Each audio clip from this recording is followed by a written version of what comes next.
dari haji ini bisa menjelaskan makna dari hijrah itu sendiri seperti apa gitu ya. Jadi yang diinginkan oleh di dalam Islam, di dalam agama kita itu hijrahnya itu sampai ke berapa gitu ya. Baik. Silakan. Bismillahirrahmanirrahim. Assalamualaikum warahmatullahi wabarakatuh. Alhamdulillah ya. Saya tadi mendengarkan cerita Dokter Karissa, jadi sebetulnya cukup cerita Dokter Karissa aja kalau gitu. Ya saya pulang aja kalau gitu. Tapi insya Allah tadi pertanyaannya kan apa sih kalau gitu maknanya ya hijrah itu. Tadi juga sedikit sudah ditayangkan di video ya ibu-ibu rahimakumullah. Apa sih hijrah itu gitu. Jadi hijrah itu menurut beberapa ulama ada makna hijrah secara bahasa atau secara lugawi kalau dalam bahasa Arab, dan ada makna hijrah secara syara atau syariat ya. Yang pertama makna hijrah secara lugawi atau secara bahasa itu adalah al-hijratu hiya al-intiqalu wal khuruj min ardin ila ardin. Al-intiqal, jadi hijrah itu adalah berpindah, wal khuruj, dan keluar, min ardin ila ardin, dari satu bumi gitu ya ke bumi yang lainnya, atau dari satu tempat ke tempat yang lainnya. Jadi itu secara bahasa. Makanya sering kita mengartikan secara umum hijrah itu ya berpindah gitu ya, berpindah. Bahkan ada yang ibu-ibu pindah dari blok A ke blok B, mau kemana bu? Mau hijrah katanya gitu. Itu makna bahasa ya gitu ya. Jadi dulu bahkan gini katanya bu, saya pernah mendengar dulu ya, saya mendengarkan ibu-ibu itu harus hijrah katanya. Sekarang ibu-ibu kita doakan naik motor, besok hijrah pakai mobil. Saya waktu itu, oh begitu ya. Mungkin itu secara bahasa. Tetapi ada makna syaratnya. Nah ini yang harus diambil ya, makna menurut syariat Islam gitu ya. Hijrah itu apa? Al-hijratu ya, yang pertama ada makna khusus. Makna khususnya adalah al-khuruj min daril kufar ila daril Islam. Itu ya bu. Jadi al-khuruj min daril kufar ila daril Islam. Apa bu? Biar ibu-ibunya diajakin ya. Apa bu? Al-hijratu ya al-khuruj min daril kufar ila daril Islam. Gitu ya. Nanti kalau ustadahnya di Majlis Taklim tanya, bu tanya dong definisi hijrah secara syara gitu ya. Jadi al-khuruj min daril kufar ila daril Islam itu adalah keluar dari darul kufur ke darul Islam. Sebagaimana yang kita senantiasa ibu-ibu semua insya Allah, karena di sini ahli Majlis Taklim ya, setiap Muharram kita katanya memperingati hijrah gitu ya. Nah itu yang dilakukan oleh Rasulullah Shallallahu Alaihi Wasallam. Jadi Rasulullah hijrah dari Mekah ke Madinah. Nah maknanya itu al-khuruj min daril kufar ila daril Islam. Jadi di Mekah diterapkan aturan-aturan syirik bukan dari Islam. Kemudian Rasulullah hijrah ke Madinah menegakkan daulah Islam, kemudian menerapkan seluruh aturan Islam. Jadi itu makna hijrah secara khusus menurut syara. Kemudian yang kedua nih, ini yang umum, yang mungkin tadi panjang lebar kita mendengarkan penjelasan dari Dokter Karissa gitu ya. Apa itu makna umumnya gitu ya? Yaitu al-hijratu hiya tarku ma nahallahu anhu, yaitu meninggalkan seluruh larangan dari Allah Subhanahu wa ta'ala. Ini serupa dengan hadis yang disampaikan oleh Rasulullah Shallallahu Alaihi Wasallam, al-muhajiru man hajara minal khotoya wad dunub Kata baginda Rasulullah Shallallahu Alaihi Wasallam mengatakan begitu. Orang yang berhijrah itu adalah orang yang meninggalkan segala khotoya, kesalahan, wadunub dan dosa.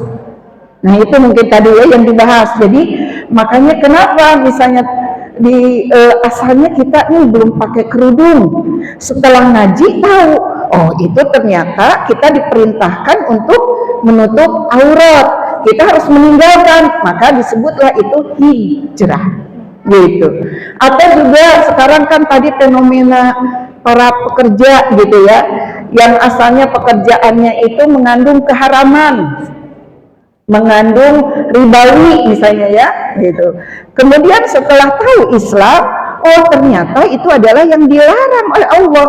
Maka kemudian dia berhijrah, meninggalkan tuh pekerjaannya, nggak pikir-pikir gitu ya. Jadi nggak, aduh padahal di sini gajinya gede banget gitu ya. Kemudian dia harus keluar dari pekerjaan itu. Gitu. Kenapa? Karena dia ingin meninggalkan manahallahu anhu.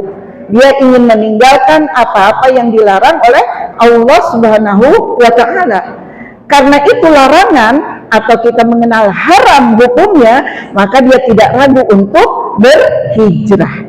Nah itu hijrah. Mungkin tadi contohnya artis juga ya, yang biasanya katanya apa tuh kalau artis? Apa tuh? Ya, pakai bajunya sekwilda gitu ya. Pergaulan bebas, kemudian dunia gemerlap atau dugem gitu ya. Terus apalagi macam-macam kemaksiatan. Nah, ketika kemudian dia tadi udah belajar, mungkin karena dia seorang muslim, mendengar gitu ya, karena tadi fenomena saat ini kan belajar Islam itu lebih dipermudah ya. Di era digital ini banyak gitu.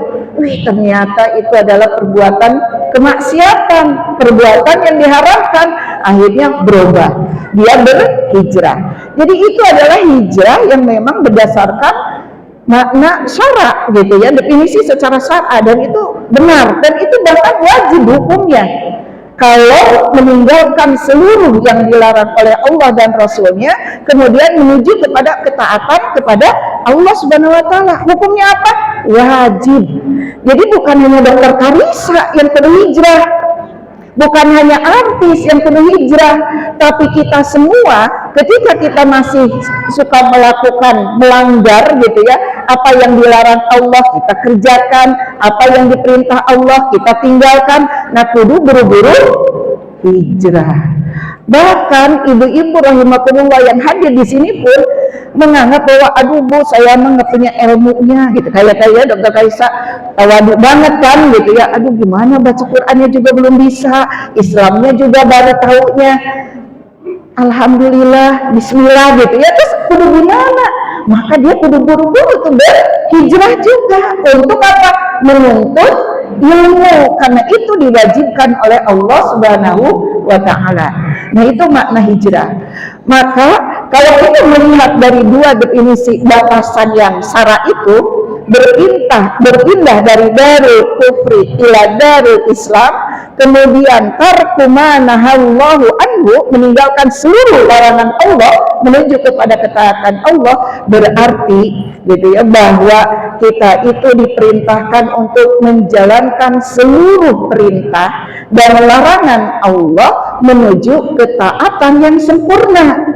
Masalahnya nggak bisa kita tadi taat yang sempurna kepada Allah kalau tidak ada yang menerapkan. Karena makanya itu yang diperintahkan oleh Allah Subhanahu wa Ta'ala, yaitu ke darul Islam. Maka harus ada sistem atau institusi atau negara yang menerapkan seluruh aturan Islam. Maka otomatis kita itu akan meninggalkan seluruh dan menjalankan seluruh perintah dari Allah Subhanahu wa Ta'ala. Ini itu ya. Ya, dan memang makna hijrah itu sangat mendalam ya. Jadi bukan hanya sekedar perubahan kita secara pribadi, tetapi yang dimintakan oleh Allah itu ternyata menuntut kita itu untuk beriman secara apa, ya, secara menyeluruh, secara seluruhnya dalam kehidupan kita. Seperti tadi dokter Kaisa, dari bangun tidur sampai berarti itu bukan hanya diri kita pribadi ya. Betul. Berarti semuanya gitu. Semua yang terjadi gitu ya di dalam kehidupan kita itu harus bergerak gitu ya menuju kepada ketaatan kepada Allah Subhanahu Wa Taala. Betul. Nah kita berat. Betul. Sekali tantangannya. Pasti. Nah, ini bagaimana ini Ustaz Bu Hadi terutama kita yang sebagai seorang muslimah karena sepertinya tantangan itu datangnya silih berganti gitu. Betul. Nggak ada capeknya mereka untuk menghalang-halangi orang-orang yang ingin untuk berhijrah. Betul. Iya. Jadi kalau berbicara tantangan pasti ya, gitu, pasti akan ada karena juga kita tahu gitu bahwa setan itu nggak akan pernah ridho kan ketika manusia itu seluruhnya taat kepada seluruh perintah dan meninggalkan seluruh larangan dari Allah Subhanahu Wa Taala. Dan ibu-ibu semua tahu setan itu bukan hanya makhluk jin saja ya, tapi ada setan berbentuk manusia. Di sini ada? Enggak lah, di sini nggak ada ya di masjid. Kalau setan nggak masuk masjid ya, gitu insya Allah. Ya Bu ya, bahwa ini orang para muslimah sholihat yang insya Allah ya senantiasa berhijrah tadi. Tantangannya tentu ada. Sebagaimana kalau kita kembali ya berbicara hijrah, kita nggak bisa tidak melihat bagaimana hijrahnya Rasulullah dan para sahabat kan ya ibu-ibu. Ketika dulu para sahabat yang masuk Islam itu mendapat tantangan yang luar biasa gitu ya. Bagaimana misalnya Bilal bin Rabah, itu disiksa ya. Alhamdulillah kalau Dokter Kaisa nggak sampai begitu ya, ketika masuk Islam nggak sampai kayak Bilal bin Rabah dijemur di tengah matahari gitu ya. Begitu juga misalnya sahabat Rasulullah yang lainnya Sumayyah ya, keluarga Yasir itu. Sumayyah itu disiksa luar biasa ketika beliau masuk Islam. Nah kita saat ini dan alhamdulillah mungkin kita bedanya dikit dengan Dokter Karissa. Dokter Karissa menjadi mu'alaf, kita sejak lahir udah masuk Islam. Tantangan itu nggak ada tuh. Tantangan itu nggak ada, kita udah lancar aja begitu brojol udah Islam aja gitu ya.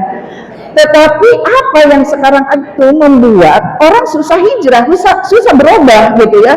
Terhadap perintah Allah itu dientar-entar gitu ya, larangan ditabrak-tabrak gitu. Sekarang ini apalagi kondisi saat ini di dalam tidak diterapkannya aturan Islam ya di negeri kita ini dan juga negeri-negeri yang lainnya, justru yang diharuskan itu adalah pemikiran sekuler. Sebelumnya saya tanya dulu ke ibu-ibu sekuler, ngerti nggak Bu? Kalau sekuler itu loh Bu, sebangsa kue apem. Kue apem tahu Bu? Tahu banget. Kalau sekuler tahu nggak? Enggak. Ada yang tahu? Ada yang tahu. Coba Sun yang tahu jawab deh. Ya, apa yang belakang tuh? Apa?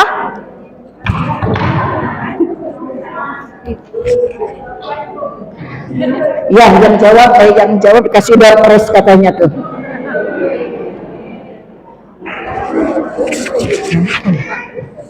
Ya, boleh. Ada yang mau jawab? Boleh. Sekuler itu apa, Bu? Memisahkan agama dari kehidupan. Ibu siapa? Ibu Nurjana.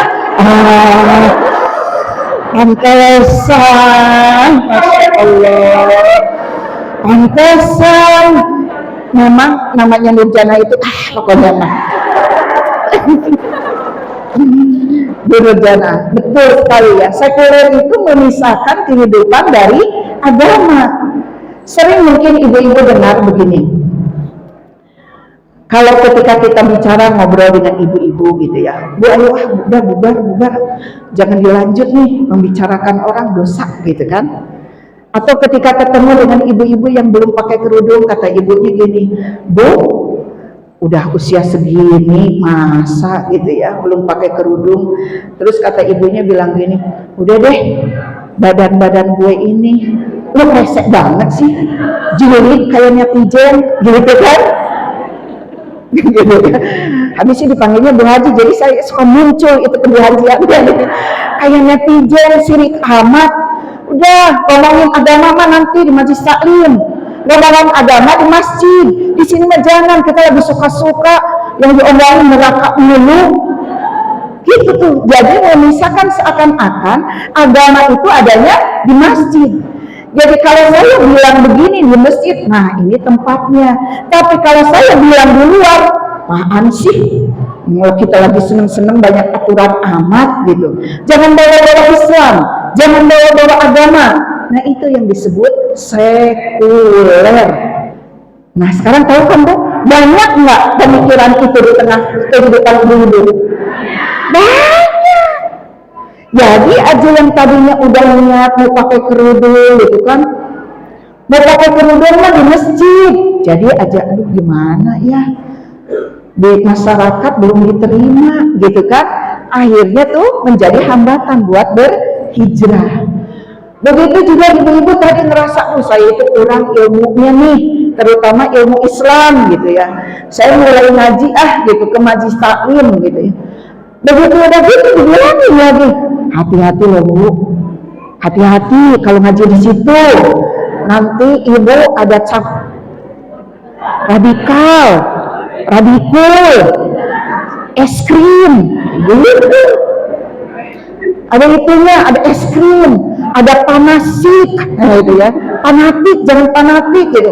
Nah jadi aja ibu-ibu yang mau pergi ngaji itu, tadi katain lah, jangan so alim lah, hidup mah biasa-biasa aja. Ada nggak yang begitu Bu? Banyak ya, Masya Allah. Ibu-ibu jadi pergi ngaji enggak? Wah, kalau yang tadi seperti Dokter Karisa, udah saya nggak mikirin lagi apa kata orang. Pokoknya karena saya ngerasa kurang ilmu, saya pergi ngaji. Mau dikatain radikal kek, radikul kek, terserah.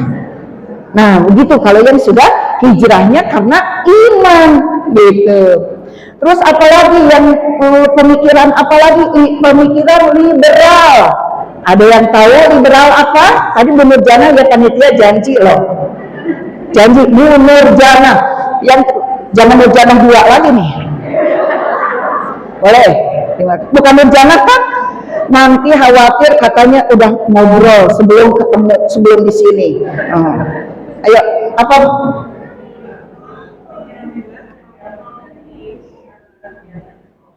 Pemikiran bebas yang berasal dari barat ya. Ibu siapa Bu? Oh masih kuliah. Iya deh, Ananda Nilam. Bila. Ananda Dila. Kata ibu-ibu, pantesan anak kuliah. Nggak sebanding banget gitu kan. Tadi 2 kali Bu Nurjana tadi udah punya cucu kan. Jadi nggak ada ini ya, ini nggak ada rekayasa. Kata Ananda Dila gitu ya, beliau mengatakan bahwa liberal itu adalah pemikiran bebas, serba bebas, yang itu asalnya dari barat. Nah ini kan terjadi saat ini ya ibu-ibu. Misalnya nih para pemuda di sini ternyata ada mahasiswa juga, pemuda milenial, gen apa sekarang itu, Gen Z gitu ya, Gen Z gitu ya. Karena senantiasa lihat di TV Korea, K-pop yang dilihatnya, kata dia setiap hari yang dipikirin, aduh kalau saya pergi nggak bawa gandengan itu kan gimana gitu ya, malu kalau nggak bawa gandengan. Gandengannya apa Bu? Apa? Oh pacar, dikirain gandengan truk. Pacar, yang jawab emak-emak, kalau pacar emak-emak, kalau liberal nggak tahu. Nah itu. Jadi apa? Ketika misalnya kan orang misalnya karena mau hijrah tadi, karena anak muda itu punya pacar, setelah tahu ternyata itu mendekati zina, itu dilarang dalam Islam. Ikhtilat dilarang. Ikhtilat itu apa? Campur baur gitu ya, laki-laki dan perempuan. Dilarang khalwat, berduaan dengan laki-laki. Saya mau hijrah, mau berubah, mau meninggalkan, tidak lagi dilanjutkan pacarannya. Muncul itu dari kepemikiran bebas gitu kan. Udah suka-suka, ngapain sih, masa muda itu masa suka-suka gitu. Jadi nggak usah pakai aturan, kudu bebas kita semaunya kita mau ngapain kek, jangan diatur gitu. Bahkan mau minum apa kek gitu ya, mau minum air aki kek, mau main air apa, pokoknya bebas gitu ya. Mau joget di tengah jalan, sekarang yang joget di tengah jalan. Ya kan, kalau dulu yang joget itu mungkin ya tadi dikatakan di dugem gitu ya, dunia gemerlap di malam hari. Sekarang yang joget bu, emak-emak pasang kayak begini di lapang, gini, masya Allah. Ketika bu ingat umur, ngapain bebas, bebas tuh, karena emak-emak juga penyukanya kepo, ya kan? Nah otomatis dari situ bahwa dia ingin segalanya nggak mau diatur pakai Islam, pengennya bebas suka-suka. Jadinya apa yang tadi mau hijrah itu? Ya banyak itu sekarang itu, nggak usah mikirin Islam, nggak usah ngaji, nggak usah apa, udah cukup baca Quran aja. Baca Quran juga udah, baca nggak benar-benar amat nggak apa-apa. Yang penting kita itu masih Islam, katanya gitu, bebas. Nah ini pemikiran ini kalau disiksa secara fisik nggak ada saat ini tantangannya, tapi pemikiran tadi sekuler, liberal, terus apa lagi? Apa lagi bu? Hedonis. Hedonis ada yang tahu nih hedonis? Wah kayaknya emak cucu 4 nih jawabannya. Wah yang muda lagi. Kenapa? Dompetnya nanti habis. Oh ya udah, dompetnya nanti habis katanya. Pokoknya yang ikhlas, ridho, ilahi ta'ala, ngejawab hedonis apa?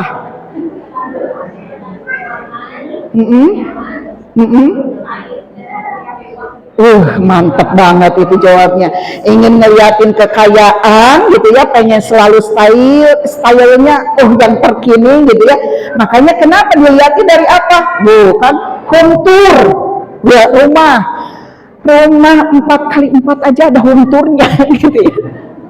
Itu dilihatin yang bagus-bagusnya, punya mobil, tasnya berapa harganya, itu diperlihatkan. Sehingga nih terutama milenial dan terpengaruh juga emak-emak juga gitu ya, yang tadinya gitu ya dia qanaah mencukupkan akan rezeki yang diberikan oleh Allah, tapi itu digembar-gemborkan. Akhirnya kepikir emak-emak itu ke suami begini, Pak, masa rumah kita tuh nggak bisa huntur kayak Atta Halilintar, aduh, ya kan?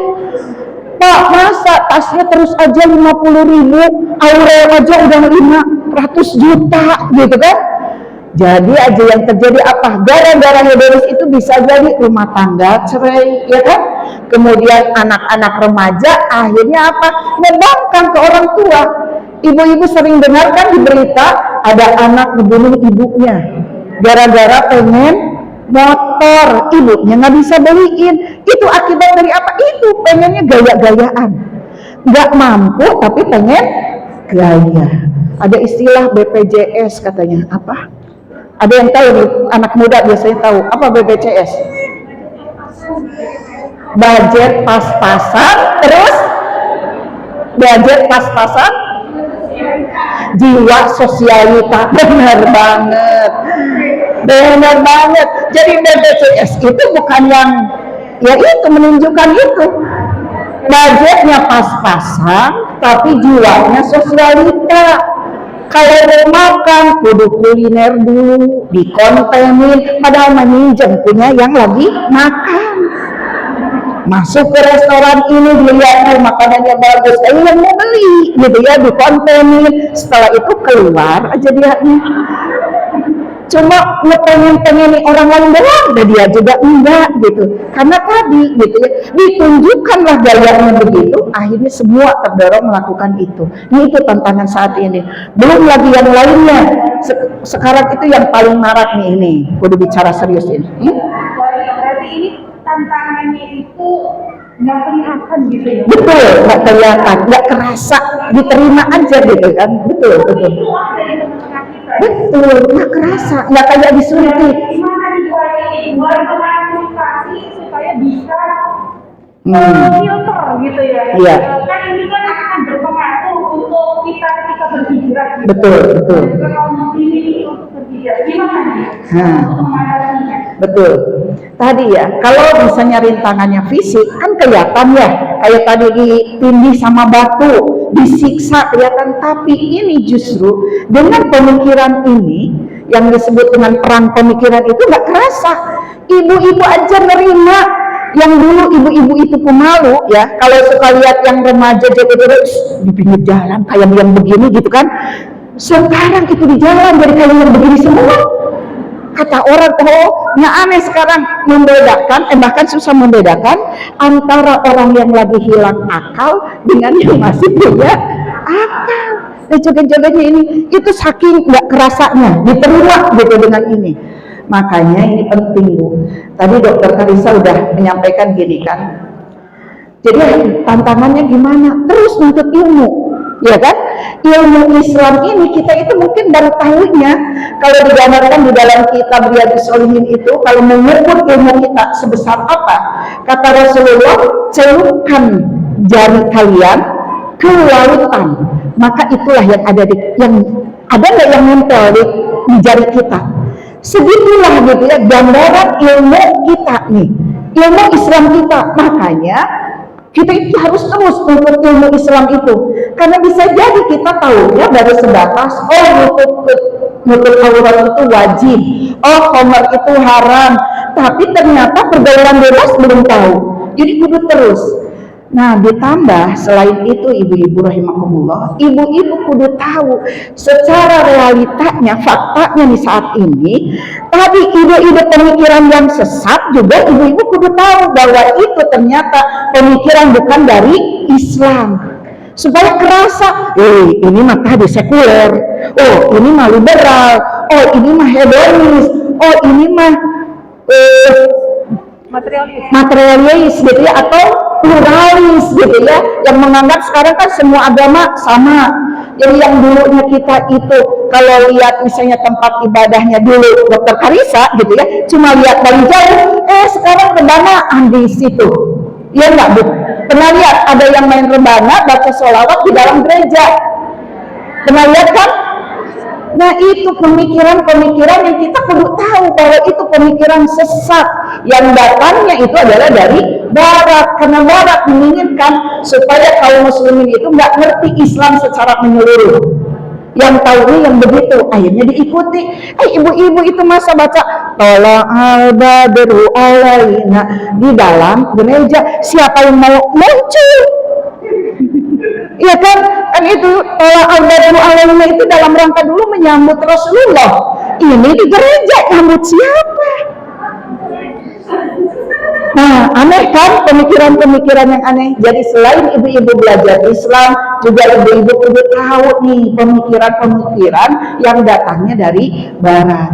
Sehingga ibu soleh dengan pemahaman yang benar, dilandasi dengan iman, juga ibu bisa menangkis kalau ada pemikiran rusak yang datang ke kita. Gitu ya Bu.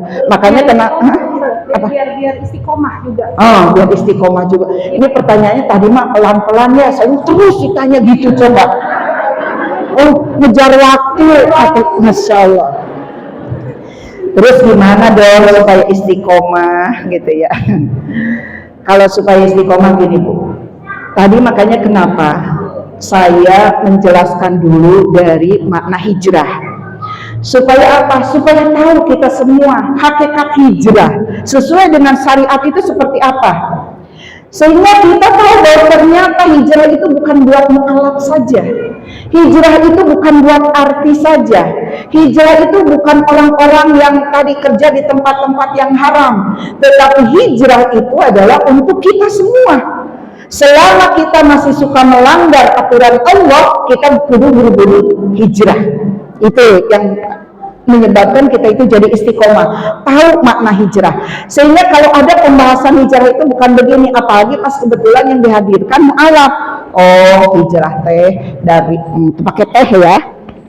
Hijrah teh dari kafir terus jadi orang Islam. Kan kita mau ada Islam, jadi nggak butuh hijrah dong. Nah, itu yang akhirnya nanti goyang-goyang. Jadi benar. Jadi tahu ya tadi hakikat hijrah itu apa? Nanti ya, yang dapat hadiah itu ya, yang bisa menjawab Oh, ibu langsung lihat catatannya. Hakikat hijrah nanti bakal ditanya. Terus yang kedua adalah niatnya, luruskan niat. Tadi udah dijawab oleh dokter Karissa, luruskan niat. Kenapa? Karena ada dua hal dari ketika kita meluruskan niat. Yang pertama, karena hijrah itu adalah aktivitas ibadah, maka ketika aktivitas ibadah kan diterima oleh Allah itu syaratnya dua. Niatnya karena Allah, kemudian yang kedua tujuannya hanya karena Allah Subhanahu wa taala, kan gitu ya. Dan caranya benar. Maaf, niatnya karena Allah, yang kedua caranya benar. Maka harus luruskan niat tuh. Jadi kalau kita udah tahu oh nutup aurat itu wajib, segera kita pakai himar, pakai jilbab ya. Himar, pakai jilbab. Terus karena untuk meluruskan niat ketika ada orang atau sekarang kan tadi style ya di mana-mana. Oh ternyata gaya berkerudung itu sekarang begitu ya. Sampai lihat di tutorial cara berkerudung untuk bekerja gitu kan. Aduh, itu sampai dicekik gitu kan. Ya kan? Ada yang begitu. Kata kita, oh enggak. Karena saya menutup auratnya itu karena Allah, perintah Allah. Tadi karena hijrahnya itu niatnya benar-benar karena Allah. Jadi saya enggak ngikutin yang cekek gitu ya. Saya pokoknya nutup sampai dada gitu ya. Kemudian pakai jilbab. Kemudian ketika kita datang karena tadi merasa kurang ilmu, kita datang ke majlis-majlis ilmu. Bahkan tadi kata dokter Karissa tidak mimpi ya, mulai baca Quran, kemudian belajar fikih, belajar hadis, belajar tafsir gitu ya. Itu semua berkaitan dengan ibadah gitu. Karena kita niatnya memang karena Allah, supaya apa yang kita lakukan itu sesuai dengan contohnya baginda Rasulullah gitu ya. Tidak ngarang-ngarang kita. Maka kalaupun ada yang bilang soalin baru aja hijrahnya 4 hari udah gitu banget katanya gitu. Ada yang bilang gitu, baru hijrahnya 4 hari katanya udah begini banget bajunya, nggak gitu kali gitu. Kan gitu tuh ya. Tapi kata kita karena ini didasari dengan niatnya ya hanya karena Allah, caranya kan kudu benar, maka nggak tergoda dengan itu.